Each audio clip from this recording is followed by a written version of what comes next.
Baba, it's story time! Okay, children, today's story is titled, My Story on How I Traveled to Libya through the Sahara Desert.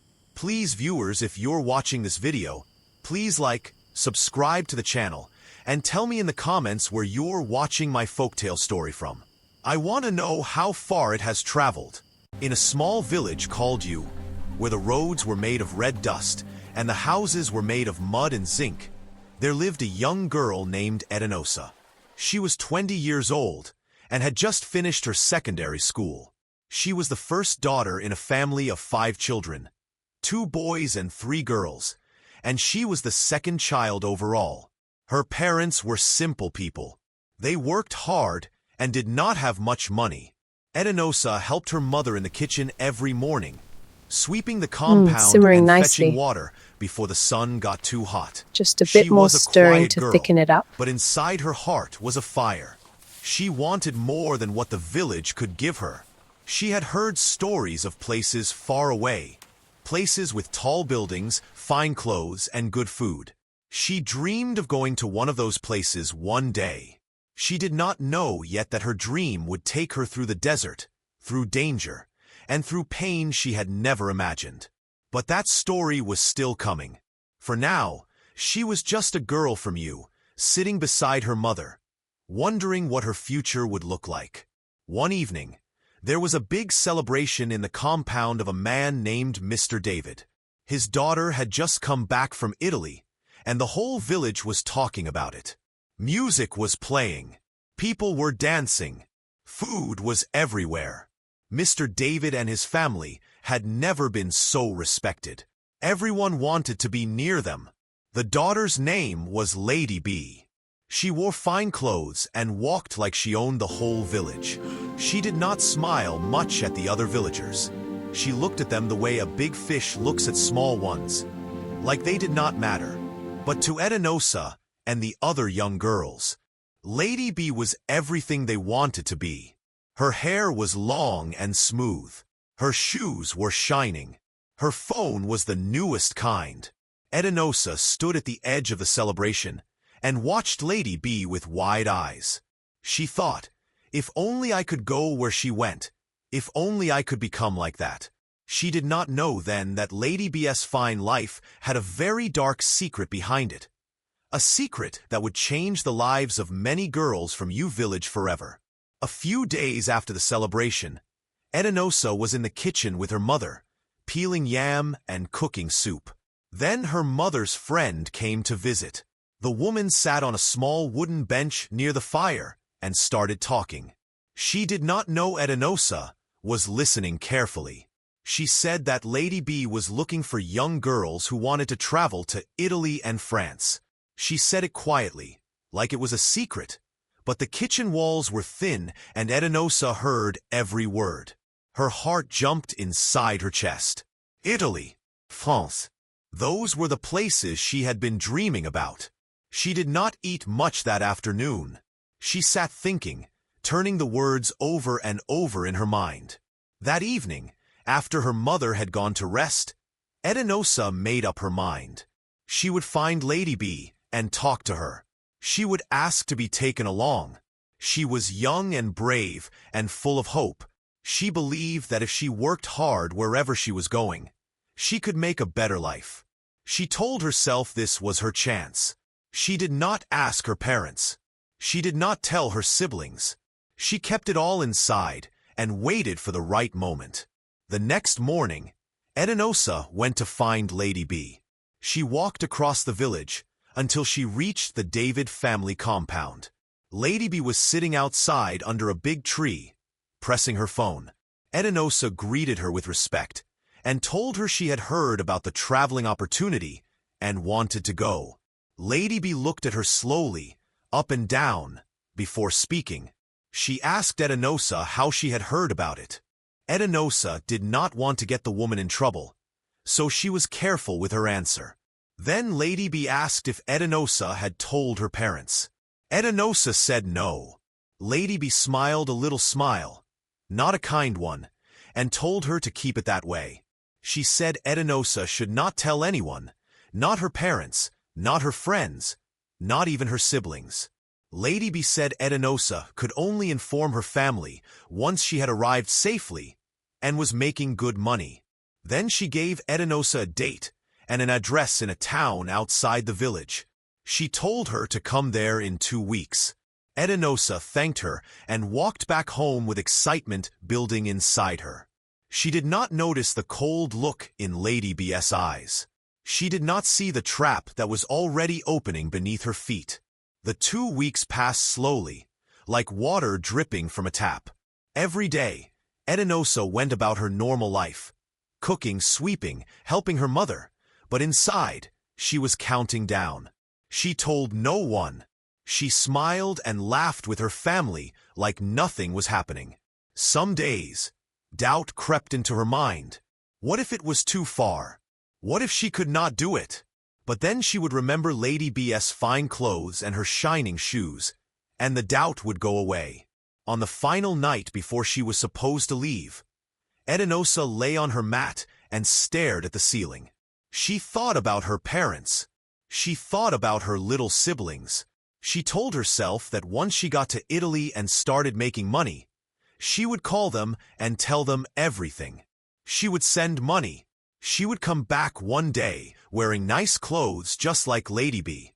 She would make them proud. She did not know she was walking into a trap. She did not know that the road ahead had no maps, no safety, and no easy return. Early the next morning, before anyone in the house woke up, Etinosa quietly picked up her small bag and walked out of the U community. Without saying goodbye, Etinosa walked to the address Lady B had given her. It was in a town not too far from you, but far enough that she had never been there before. When she arrived, she found other girls already waiting. There were maybe 10 of them, some older, some younger. They all looked nervous but hopeful, just like Etinosa. A woman welcomed them into a room with no windows and asked them to sit. Nobody introduced themselves properly. Then the real thing began. One by one, the girls were called into a back room. When it was Etinosa's turn, she went in and was told to hand over something very personal. A piece of her underwear and strands of hair from her most private part. She was confused and afraid, but she did as she was told. Then she was made to kneel and repeat words. An oath. The words were heavy and strange. She was told she must not run away. She must not talk to the police. She must not tell anyone about what was happening. And she must pay back whatever amount her madam would ask for. After the oath, something cold settled inside Etinosa. But she told herself it was just tradition. She told herself it would all be fine once she got to Italy. After the oath, all the girls were given small bags of food and told to wait by the road. As night fell, a big bus pulled up quietly. There were no lights inside. The driver did not speak. They were told to get in quickly and not make noise. Etinosa sat between 2 other girls. Nobody talked much during the ride. Some girls were sleeping. Some were praying quietly. The bus drove through the night, past forests, past small towns, past farmlands. The road was long and rough. Etinosa watched the world pass by through the window and felt the distance between her and you grow bigger and bigger. By the time the sun came up, she was very far from home. She did not know exactly where she was. She looked at the other girls and wanted to ask questions, but the woman sitting at the front kept watching them with sharp eyes. So everyone stayed quiet. Hours passed. The bus stopped at a border. Men in uniforms spoke to the driver. Then the bus moved again. Etinosa did not know it then, but she had just crossed into Niger. She had left Nigeria. The journey was no longer just a bus ride. It had become something else entirely. They arrived in a dusty town in Niger that the other women called Agadez. The name felt strange on Etinosa's tongue. Everything looked different here. The language on the street signs was different. The food smelled different. The people looked different. They were taken to a small house with a compound and told to stay inside. They were not allowed to go out. They were given food once a day, rice and beans, and water to wash. Etinosa shared a small mat on the floor with another girl called Chisholm. Chisholm was from another state and had come through a different connection. She was quiet and always looked like she was about to cry. The two of them spoke in low voices at night when no one was watching. Chisholm told Etinosa she was scared. Etinosa said she was scared too, but that everything would be fine. She believed her own words. But after 3 days in Agadez with no phone, no information, and no explanation of what came next, doubt started to eat at her again. She asked one of the women watching them where they were going next. The woman just said, "You will know when we move." And then she walked away. On the 4th day in Agadez, Etinosa woke up before sunrise to the sound of vehicles outside. Someone knocked on the door and told all the girls to come out immediately. They were rushed into the yard, still half asleep, carrying their bags. Outside, there were 2 Toyota Hilux pickup trucks waiting. The backs of the trucks were covered with a thick cloth. The girls were loaded into the back like bags of rice. There was no bench, no cushion, just the hard metal floor of the truck bed. Etinosa counted at least 12 people packed into each truck. Then the cloth was tied down from the outside, blocking out most of the light and air. The engine started, and the trucks moved. At first the road was rough but bearable. Then the road disappeared completely, and the trucks were driving across sand, dry, endless sand. The Sahara Desert had begun. Every bump and turn of the truck sent pain through Etinosa's body. The heat inside was crushing. There was barely enough air to breathe. Some girls were already crying quietly. Etinosa held her bag tight and closed her eyes and tried to think of something else. Anything else, other than where she was and what might be ahead. The first day in the desert was the worst day of Etinosa's young life. The heat was like nothing she had ever felt. The sun was so strong that the metal sides of the truck became hot to touch. They were given very little water. 1 small bottle to share between 3 people. Some girls vomited because of the heat and the movement of the truck. 1 girl fainted and had to be laid flat on the metal floor while others made way for her.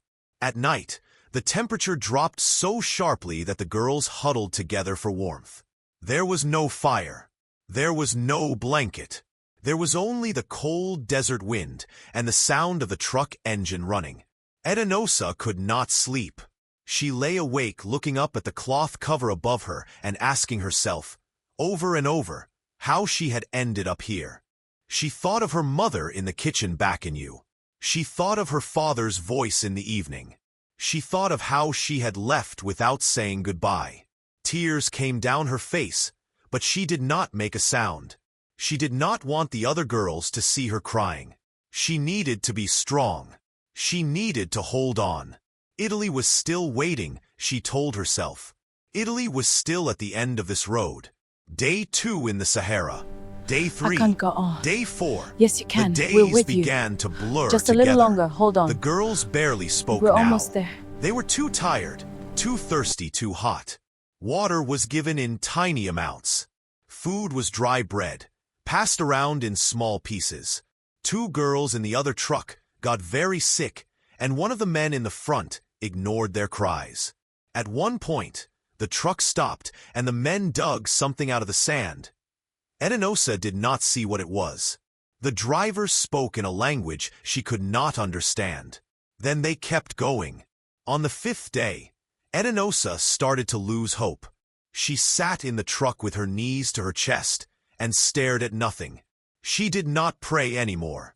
She did not dream of Italy anymore. She just wanted water. She wanted shade. She wanted to lie down on something soft. She wanted her mother. In that moment, with sand in her hair and heat pressing down on her like a heavy hand, Etinosa understood something important for the first time. She had not chosen a job. She had not chosen an opportunity. Someone had chosen her. Chosen her because she was young, because she was hopeful, because she had been willing to walk away from everything she knew. And now she was here. On the 6th day, the truck stopped and the cloth was pulled back. Etinosa squinted against the sudden light. When her eyes adjusted, she saw buildings in the distance. Real buildings. The girls were told to get out and walk. They walked through narrow streets with high walls on both sides. People watched them from doorways, but said nothing. They were taken to a house, bigger than the one in Agadez, and told to go inside. There was a woman there waiting. I bought each She one was of you older, 20,000 with a cold dinars. face and a loud And you voice. girls are going to pay me She double. introduced herself as Lady Nancy. She told the girls to sit down. If you try to cause Then any she trouble, told them something that I will stopped show you every girls heart in the room. that I am She called said each Lady girl Nancy had been here in brought to Libya. Libya and sold to her for 20,000 Libyan Listen dinars. carefully. You have less And than each 6 months girl to would pay have me to back pay my her money. back double. I will not tolerate 40,000 excuses or dinars. delays. In less than Find 6 a way, months, or there will be consequences. Etinosa's mouth But how? went dry. How She dare you wanted to question Lady speak, Nancy? but the words would not You come. will take care This was of not me. Italy. This all was of not you. a job. I She ever had been question me sold. again. Lady Nancy then reminded each girl about the oath they had taken. She told them the items taken from their bodies, the hair, the underwear, were with native doctors in Nigeria. If anyone tried to run or cause trouble, those things would be used against them. Silence fell like a stone in the room. That night, Etinosa sat in a corner of the room she shared with 5 other girls and tried to understand what had happened to her. She had come here thinking she was going to Italy to work. She had believed Lady B. She had trusted a woman she barely knew. Now she was in Libya, a country she had only heard of on television. With no phone, no passport, no way home, and a debt she could not even understand. She thought about the oath she had taken. She thought about the hair and the underwear that Lady Nancy said was in the hands of native doctors. She had grown up hearing about such things. Her grandmother had warned her about oaths. Her mother had said oaths tied people. She felt that rope now, tight around her chest. But even as fear sat heavy on her, something else sat underneath it. Something small and stubborn. Anger. She had been tricked. She had been used. She had left her family in the middle of the night for this. She pressed her hands together and made a quiet promise to herself. I am not going to die here. I am not going to stay. I am going to find a way out. She did not know how yet, but she held that thought like a candle in the dark. The work Lady Nancy set the girls to do was the worst kind of work a woman can be forced to do. Etinosa will not say all the details here, because some things are too heavy to say out loud. But she did what she was told, because she was afraid of what would happen if she did not.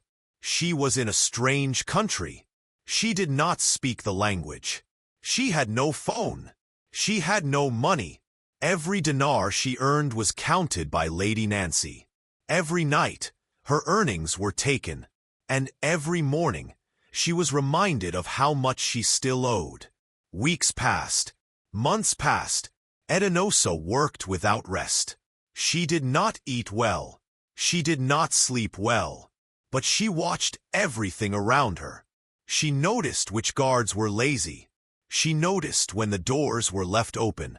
She noticed how Lady Nancy acted when a new client came, distracted and busy. Slowly, she started to form a picture in her mind. A picture of a possible escape. She did not share this picture with anyone yet. Not until she met a woman named Amina. Amina was different from the other girls. She had been there for 2 years and still had fire in her eyes.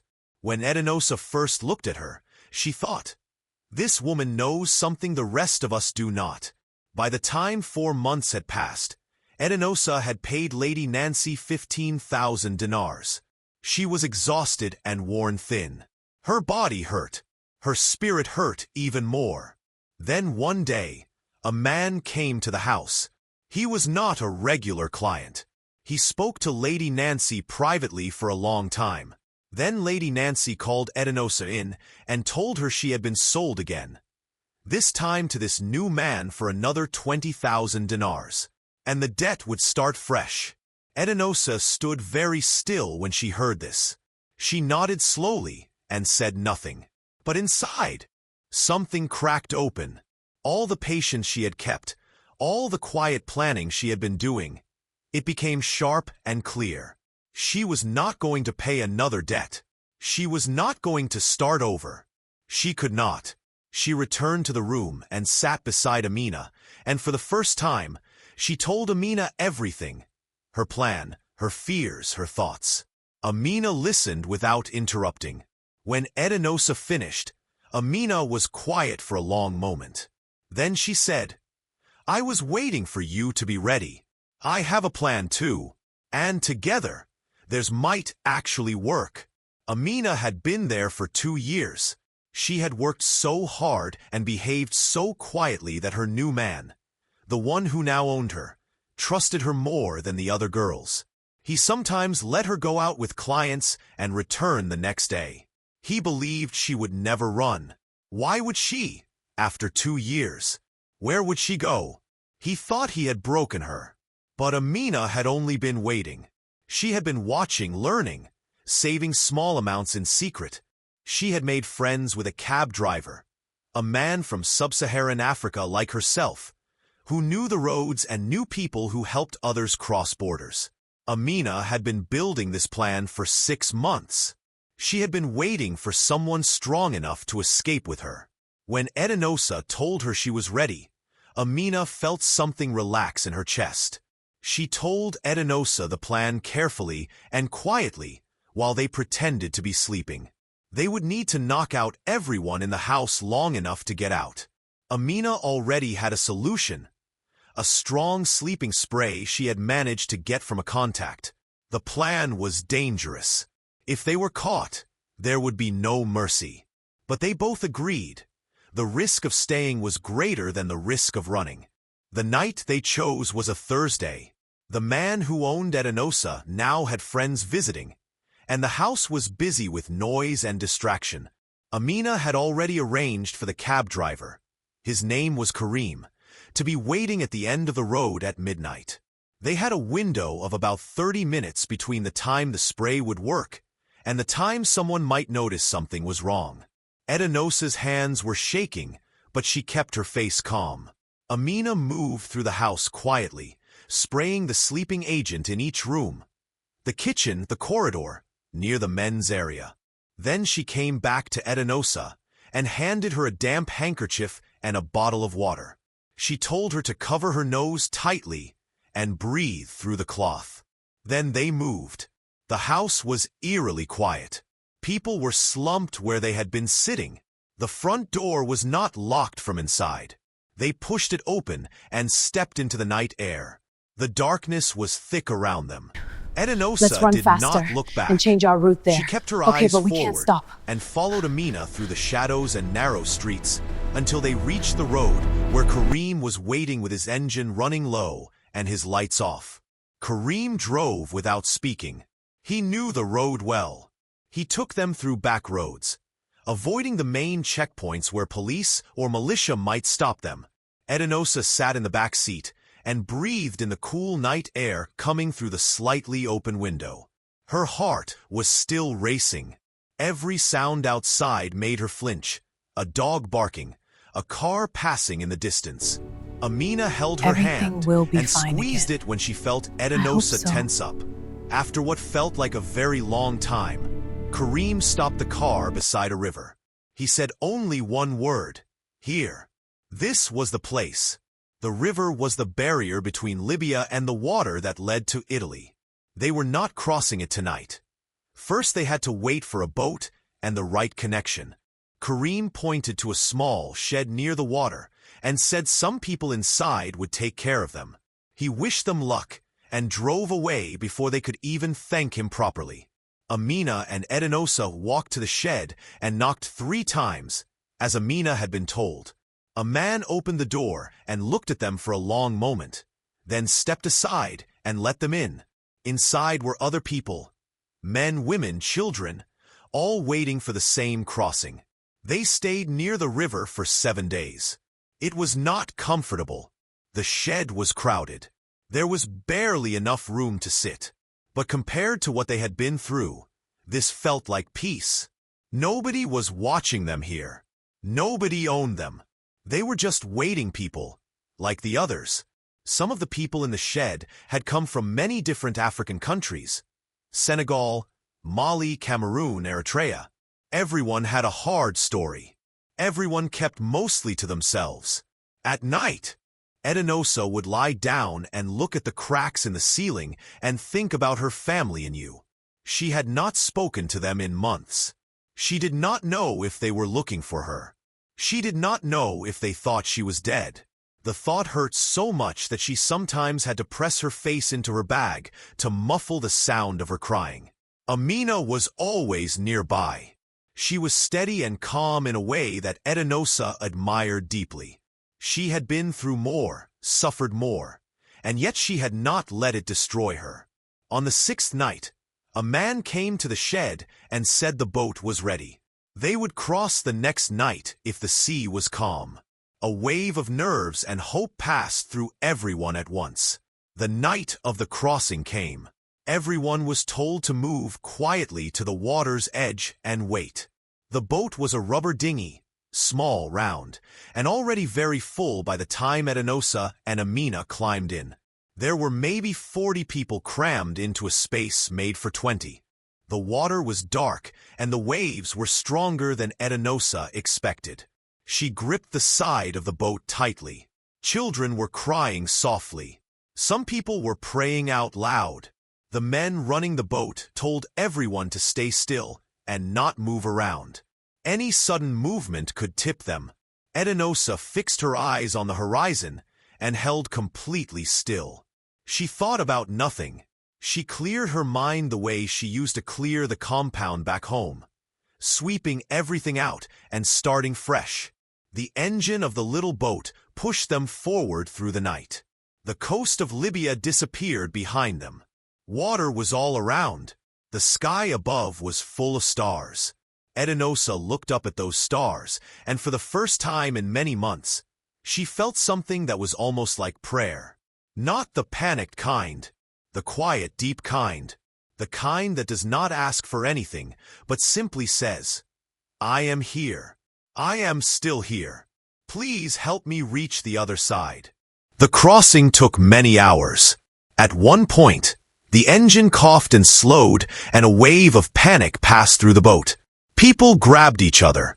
Some screamed quietly, but the engine found its rhythm again and pushed them forward. As the sky began to turn gray with early morning light, someone at the front of the boat pointed ahead and said a word Etinosa did not understand. But then she saw it, a coastline, rocks and land, and small lights in the distance. Italy! She had heard that word so many times in her dreams that when she saw the reality of it, cold and gray in the early morning, she almost did not believe it was real. The boat scraped onto a rocky shore and people began climbing out, falling into shallow water, pulling each other up. Etinosa stood on Italian soil with her shoes soaking wet, and her heart so full she could not speak. Amina stood beside her and looked at her, and they held each other tightly for a long time. They did not cry. They were too tired and too relieved for tears. They just held on and breathed and listened to the waves behind them. They had made it. After everything, the desert, the house, the fear, the oath, the long nights, they had actually made it. Authorities found them on the shore not long after they landed. There were aid workers and police, and other people who helped new arrivals. Etinosa and Amina were brought to a camp where they were given dry clothes, food, and a place to sleep. It was a simple place, but it was safe. Nobody owned them. Nobody threatened them. A woman at the camp who spoke both English and Italian explained what would happen next. They would be registered and given papers to stay temporarily while their cases were handled. It was not the Italy of fine clothes and shining shoes that Etinosa had imagined as a girl in you. But it was shelter. It was safety. That first night in the camp, Etinosa lay down on a real cot with a real blanket and stared at the ceiling. She thought about the journey. Everything that had happened between the moment she walked out of her home and this moment. She thought about the desert, about the oath, about Lady Nancy's cold voice, about Amina's steady courage. She thought about her family, her mother's voice in the kitchen, her father's quiet presence. And that night, for the first time in months and months, she allowed herself to cry fully, long and deep and without stopping, until she was empty and the crying turned into sleep. A few days after arriving at the camp, Etinosa was given access to a phone. Her hands were trembling when she dialed her mother's number. The phone rang 3 times. Then her mother's voice came through. Etinosa said nothing for a moment. She just breathed. Her mother kept saying hello. Who is this hello? And then Etinosa said, Mama, it is me. The silence on the other end was like a held breath. Then came the sound of her mother breaking down. Her father's voice appeared in the background asking questions. Her siblings were suddenly there too. Everyone talking at once, crying and laughing and asking where she was. Etinosa told them everything. She did not hide anything. She told them about Lady B, about the oath, about the truck through the desert, about Libya, about Amina. She told them it all, while sitting in a corner of the camp with a borrowed phone and tears running down her face without stopping. Her mother kept saying, God kept you. God kept you, my daughter. Her father said nothing for a long time, and then said, just come home when you can. Just come home. They did not ask her to explain more. They did not blame her. They just wanted to hear her voice and know she was alive. And for Etinosa, that was enough. Time moved differently in Italy. Slowly at first, then faster as Etinosa found her footing. She was helped by organizations that worked with survivors of trafficking. She was given counseling, a place to stay, and language classes. She worked hard, cleaning, cooking, small jobs, and she saved every coin carefully. She thought often of you and of her family. She called home every Sunday. She sent money whenever she could. She also thought about the other girls she had traveled with, the ones still in Libya, the ones who had not escaped. That thought never left her. She thought about Chisholm, who had been so scared on the bus. She thought about the girls who had cried in the desert. She did not know what had happened to them, and that not knowing sat inside her like a stone. Amina had her own process, her own healing. The two of them stayed in touch, and sometimes met to eat and talk and remember. They never needed to explain things to each other. They had been in the same fire. Some days were hard. Some mornings, Etinosa would wake up from a dream about the desert and her heart would be racing. But she got up anyway. She made tea. She went to her class or her work. She kept moving forward. That was all she knew how to do. Etinosa has now lived in Italy for 12 years. She is no longer the 20-year-old girl who walked out of you in the dark. She is a woman who has been through fire and come out the other side. She did not become rich the way Lady B had looked. She did not have shining shoes or a phone that made people stare. But she had something better. She knew who she was. She knew what she had survived. She knew the value of a true friend like Amina. And she knew, more than most people ever learn, that the most dangerous trap is the one that looks like a dream. She tells her story not for pity, not for praise. She tells it because somewhere right now, there is another young girl in a small village, watching someone who came back from abroad and dreaming of a way out. And Etinosa wants that girl to know. There is no shortcut that does not have a price. There is no promise made in secret that should be trusted with your life. Go to school. Ask questions. Tell your parents. Because the desert does not care how young you are, and the sea does not care how hopeful you are. Only the truth can protect you, and the truth is this: your life is worth more than any dream someone else hands you. The end. The story you have just heard is a true African story of survival and courage. I am telling it to you to open your eyes to the danger of human trafficking. The trap that uses your dreams to catch you. If you were Etinosa, what would you have done differently? I want to know your thoughts. Because every story is like a candle that can light the path for someone else. Please like and subscribe.